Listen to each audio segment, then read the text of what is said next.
ဒိဋ္ဌံပါရမီပြည့်ပါပြီလို့မပြည့်မချင်း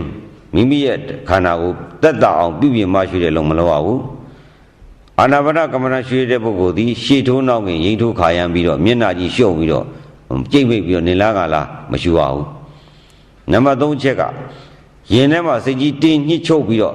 ခန္ဓာကိုယ်အကျောတွေတင်းပြီးတော့ခေါင်းကြီးထောင်လက်ချောင်းကြီးထောင်ပြီးတော့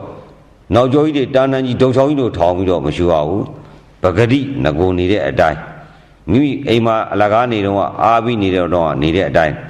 နော်အဲ့ဒါကသူကထိတံဝပဋိတံဝဆိုတာငကိုနေမြဲတိုင်းလေးပဲဆိုလိုတာဥဒုံကာယံပဋိဒါယဆိုတာခန္ဓာကိုယ်ဖြောင်းပြောင်းကြီးထားရမယ်ဆိုတော့ဖြောင်းပြောင်းကြီးဆိုတဲ့ဝေါဟာရအဓိပ္ပာယ်ပြန်တော့တခါတည်းကြောတွေခါတွေဖြောင်းပြောင်းကြီးလောက်ထားရောအဲ့ဒါအဓိပ္ပာယ်ပြန်တာမှားပါတယ်ပါဠိတော်ကိုအဓိပ္ပာယ်ပြန်တော့အယူဆမှားသွားတဲ့ခါကျတော့အကျင့်ပါအောင်ယောဂီတို့လက်တစ်ချောင်းကြာကြာမြောက်နိုင်ပါမလား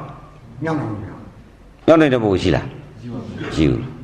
ကြည့်လေလက်တစ်ချောင်းကြာကြာမြောက်တော့ပင်ပန်းမလာဘူးလားမှန်ပါပင်ပန်းလာတယ်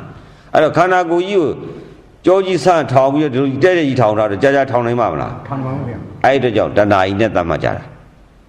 ကြာကြာထောင်တော့ခါကြောကြီးထောင်ပြီးမထားတာတဏှာအဲ့ဒီဒုက္ခကြီးကများပြီးတော့မိမိစိတ်ကကမ္မထမ်းမှတည်ရမယ်ဆိုတာခန္ဓာကိုယ်ကြီးပင့်မြောက်ထောင်ကြီးလှုပ်ထားတာနဲ့ပင်ပန်းလာတော့မခါနိုင်တော့ဘူးအဲ့ဒီတော့ကြောင့်နော်တဏှာကြီးနဲ့ဇာသိမ်းရတဲ့ခေါင်းရောက်ကုန်တာ